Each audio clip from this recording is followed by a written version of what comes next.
لیکن یہ تمام کام کرنے والے اللہ ہیں. لیکن اللہ تبارک و تعالیٰ نے دنیا کو دارالاسباب بنایا. ہر چیز اسباب کے تحت ہوتی ہے. اسی طرح سے اللہ تعالیٰ نے یہ کہا تھا کہ ہم نے قرآن کو نازل کیا, ہم اس کی حفاظت کریں گے.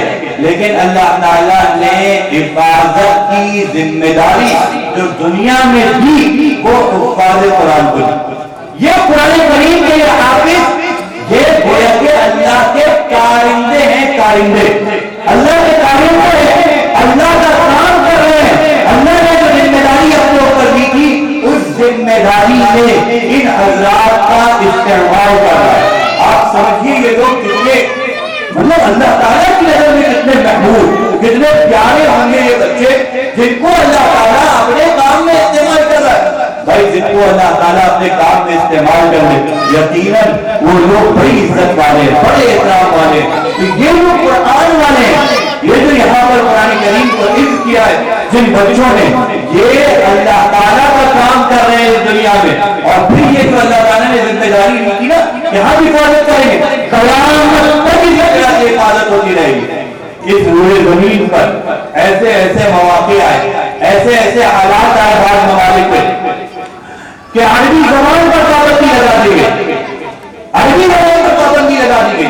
قرآن کے اگر نسخے کسی کے گھر میں نکل آتے تھے تو پورے گھر والوں کو سزا دی جاتی تھی, بسا اوقات مار دیا جاتا تھا. ایسے ایسے حالات ابھی والی قریب پہ اس طرح کے حالات ہیں.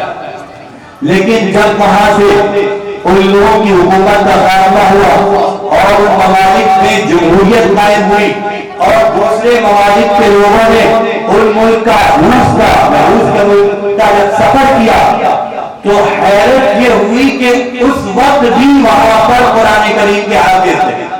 آپ سمجھیے قرآن کریم کے نسخے پہ پابندی ہے, سزا دی جائے گی سزائے موت. اگر دھرم کی بات کہی جائے گی, اسلام کی بات کہی جائے گی, اللہ کی بات کہی جائے گی, لیکن اس کے باوجود بھی اس خطے میں جب جمہوریت آئی تو وہاں گئے تو دیکھا کہ وہاں پر قرآن کریم کے حافظ ہے. اور کیسے حافظ تھے؟ ایسے حافظ تھے کہ کوئی صاحب وہاں پر حافظ تھے, وہ درزی کا کام کرتے تھے, کپڑے سلتے تھے.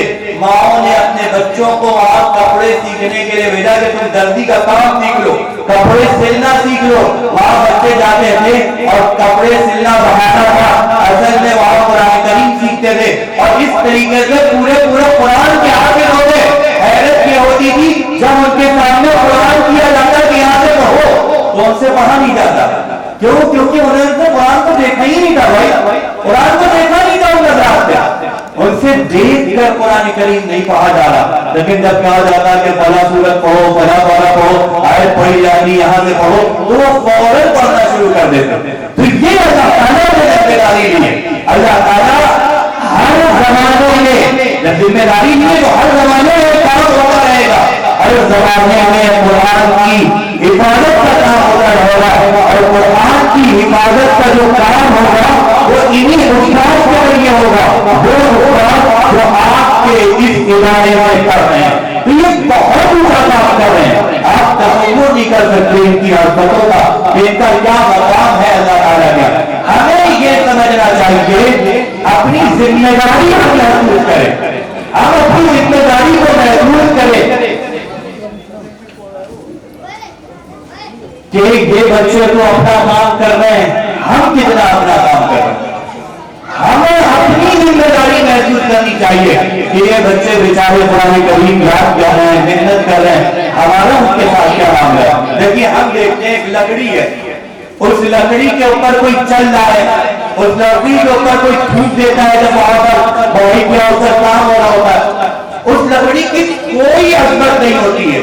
لیکن اگر وہ لکڑی رحل کی شکل میں بن جائے تو اس رحل کی ہمارے یہاں کیا اثر ہوتی ہے. کپڑا ہے, کپڑے کی کوئی حیثیت نہیں ہے, کوئی حیثیت نہیں. کپڑے کو جیسے سمجھ میں بولو, ہم لوگ کپڑے کو پہنے ہیں جہاں سمجھ میں آئے بیٹھ جاتے ہیں, اسی کپڑے کے ساتھ چلے جاتے ہیں. لیکن جب یہ کپڑا قرآن کریم کا جز بن جائے جزدان کی شکل میں تو اس کپڑے کے ساتھ کیا معاملہ ہوتا؟ بھائی کپڑا ہے, کپڑے کی کوئی اہمیت نہیں ہے. اصل میں اہمیت قرآن کی ہے. اس کپڑے کی نسبت قرآن سے ہو گئی, اس لکڑی کی نسبت قرآن سے ہو گئی، کاغذ کی نسبت قرآن سے ہو گئی کہ اس کاغذ پر قرآن کریم لکھ دیا گیا، اب اس کاغذ کو موڑا نہیں جائے گا، اس کاغذ کو بے غلط چھوڑا نہیں جائے گا، اس کاغذ کے ساتھ بے احترامی کا معاملہ نہیں کیا جائے گا، اس کاغذ کو پھینکا نہیں جائے گا، بلکہ اس کاغذ کی طرف پیٹ کر کے پیر کر کے بیٹھا نہیں جائے گا۔ کاغذ سے اپنی کوئی حیثیت نہیں، وہ جو کاغذ ہے جیسے کاغذ پر خبریں لکھی ہوتی ہیں، جیسے کاغذ پر افسانے لکھے ہوتے ہیں، کاغذ پر کہانیاں لکھی ہوتی ہیں، ایسے ہی وہ بھی ایک کاغذ ہے، لیکن اس پر قرآن لکھ دیا گیا۔ قرآن لکھنے کی وجہ سے اس کاغذ کے ساتھ ہمارا یہ معاملہ ہو رہا ہے۔ سوچیے وہ سینے جن پر قرآن کریم گویا کہ لکھ دیا گیا ہے، محفوظ کر دیا گیا ہے، سخت کر دیا گیا ہے، ان سینوں اور ان سینوں والوں کے ساتھ ہمارا کیا معاملہ ہوتا ہے؟ ہم ان پر کتنا احترام کرتے ہیں۔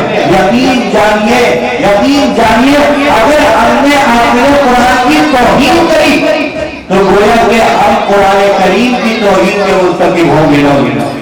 قرآن کریم کی حضرت ہم کسی زید عامر غزل وغیرہ سے محبت نہیں کر رہے، وہ چھوٹا قرآن کریم کے حافظ ہیں تو قرآن کریم کے حفظ کی بنیاد پر اب زید صاحب حافظ قرآن ہو گئے، ان سے محبت کر رہے ہیں۔ تو ہمیں اپنی ذمہ داری محسوس کرنی چاہیے کہ ہم ان حافظ قرآن کی عزت کریں، احترام کریں، ان کی تعلیم پیش کریں، ان کی جو ضروریات ہو ان ضروریات کو پورا کریں۔ اللہ تعالیٰ ہم سب کو کہنے سننے سے زیادہ عمل کی توفیق عطا فرمائے۔ وآخر دعوانا